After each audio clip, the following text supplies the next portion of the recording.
اللہ تعالی یحب محبت کرتا ہے، محبت کرے گا، کرتا رہے گا، الذین یقاتلون فی سبیلہ،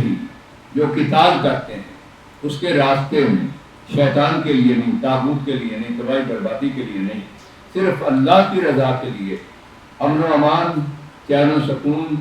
اور انسانوں کو اللہ کے ساتھ ملانے کے لیے، توحید کا سبق دینے کے لیے، اور رسالت مآب سیدنا محمد صلی اللہ علیہ وسلم کے سپاہی بننے کے لیے صفا، تو وہ صف ہوتے ہیں۔ کیسی صف کا؟ جس کی مثال ایسے ہے، انہم یقیناً بنیان مرصوص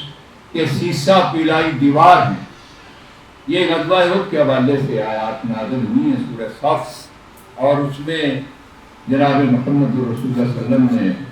جو تربیت فرمائی تھی اس شاہکار کے حوالے سے بہت کچھ آیا ہے۔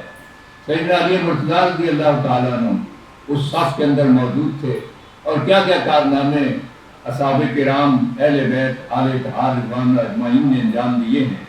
اور وہ تاریخ ہماری زندہ ہے، تابندہ ہے۔ اور پاکستان جو اللہ کے نام پر مانا تھا ہم نے، اور جس کا نام بھی پاکستان ہے، یعنی مدینہ طیبہ، وہی جیسے آپ نے گرفت فرمائی تھی، گرفت ہوئی تھی۔ اب ظاہر ہے کہ اس کو مٹانے کے لیے یہود نصارہ مجوس مشرکین اکٹھے ہو گئے تھے۔ آج وہی در پیش ہے مار کا، حق و باطل کا، اور اس کے اندر پھر اللہ نے اپنی رحمت سے جو وعدے فرمائے تھے کہ وَأَنْتُمُ الْأَعْلَوْنَ إِن كُنتُم مُؤْمِنِينَ، تم ہی اعلیٰ ہوگے، سربلند ہوگے اگر تم مومن ہو، ایمان والے ہو۔ جب مومنین اکٹھے ہوئے، مومنات، تو اللہ کی مدد شامل حال ہوئی، اور یقیناً جب ہم مل گئے اور اندرونی بیرونی اختلافات ختم ہو گئے، ایک ہو گئے، تو پھر اللہ کے وعدے سچے ہیں۔ ہم نے اپنی آنکھوں سے جیسے پینسل میں دیکھا تھا،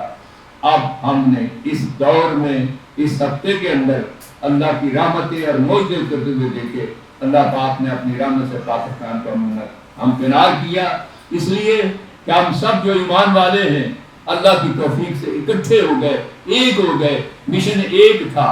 اور وہی جو مشن جناب سیدنا محمد الرسول صلی اللہ علیہ وسلم سے ہمارے بابا قائد اعظم محمد علی رحمۃ اللہ علیہ نے ایمان، اتحاد اور تنظیم،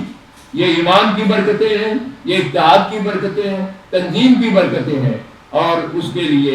ہم نے جب اللہ پر اعتماد کیا، بھروسہ کیا، یقین کیا، مومن بنے، تو پھر اللہ پاک نے ہمارے محافظوں کو، جنہوں نے بالکل اسی آیت کے حوالے سے ہی نعرہ لگایا، انکار ہوا ان کے اوپر، تو بنیاد مرصوص بن گئے، اور وہ ایسی چننا گد دیوار بنی کہ سامنے جتنی کفر شرک کی،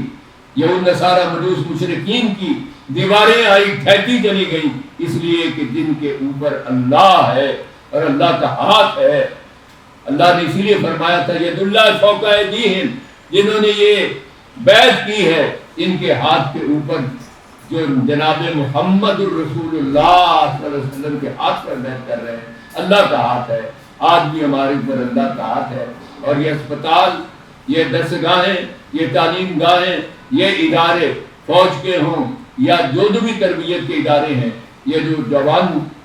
تربیت یافتہ ہیں، ایمان کے شہدائی ہیں، شہادت کے شہدائی ہیں، تو حق یہی ہے کہ شہادت مطلوب و مقصود مومن، نہ مال غنیمت نہ کشور کشائی، اور اگر جان دیتے ہیں اور یہ لکھ کے